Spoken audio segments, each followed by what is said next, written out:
কাঁকড়া খাওয়া বৈধ কিনা আজকে আমরা ইসলামী দৃষ্টিকোণ থেকে জেনে নিব।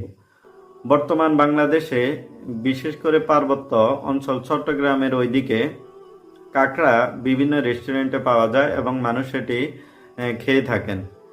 তাই এটি কি হালাল নাকি হারাম এই সম্পর্কে আমাদের পরিষ্কার একটি ধারণা পাওয়া প্রয়োজন। মূলত এটা হালাল এবং হারাম এটা নির্ভর করে সামুদ্রিক যত জলজ প্রাণী রয়েছে তার মধ্যে শুধু মাছকে হালাল করা হয়েছে এবং সমুদ্র বিশেষজ্ঞগণ যেটিকে মাছ বলে সেটি মূলত মাছ হিসাবে ধরা হয়। আল্লাহ তাআলা জলজ প্রাণীর মধ্যে উৎকৃষ্ট প্রাণীকে হালাল করেছেন এবং আল্লাহ তাআলা বলেছেন যে ওয়াইহারিমু আলাইহিমুল খবাইসা, তোমাদের জন্য খবাইসকে হারাম করা হয়েছে। খবাইস বলা হয় স্বভাবত মানুষ যে জিনিসকে ঘৃণা করে সেটি মূলত খবাইস। তো সমুদ্রে মাছ ছাড়া অন্য অন্য প্রাণীকে মূলত মানুষ ঘৃণার দৃষ্টিতে দেখে। এবং আরেকটি প্রমাণ হচ্ছে যে আল্লাহ রাসূল সাল্লাল্লাহু আলাইহি সাল্লাম এবং সাহাবায়ে কেরাম কাঁকড়া খেয়েছেন বলে কোনো প্রমাণ পাওয়া যায় না।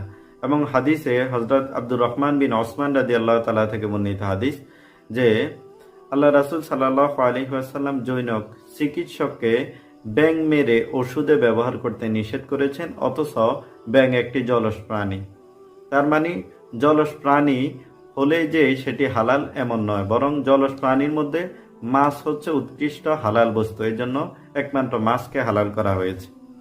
এবং আল্লাহ রাসূল সাল্লাল্লাহু আলাইহি ওয়াসাল্লাম অন্য একটা হাদিসের মধ্যে বলেছেন যে তোমাদের জন্য দুটি মৃত এবং রক্তকে হালাল করা হয়েছে। দুটি মৃতর মধ্যে একটি হচ্ছে মাছ এবং অপরটি হচ্ছে টিড্ডি।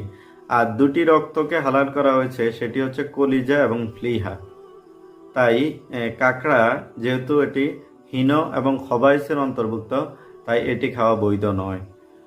এবং যদি কেউ খেয়ে থাকেন তাহলে যেহেতু এগুলি ব্যাপারে অকাট্য হারাম বা স্পষ্ট দলিল নেই, তাই এগুলিকে অকাট্য হারাম বলা যাবে না, কিন্তু এগুলি থেকে পরহেজ করা এটা প্রয়োজন, যেহেতু এগুলি খবাইসের অন্তর্ভুক্ত এবং ইসলামী দৃষ্টিকোণ থেকে এগুলি খাওয়া বৈধ নয়। আপনি যদি এই চ্যানেলে নতুন হয়ে থাকেন তাহলে চ্যানেলটিকে সাবস্ক্রাইব করে ভিডিওতে একটি লাইক দিয়ে সাথেই থাকুন।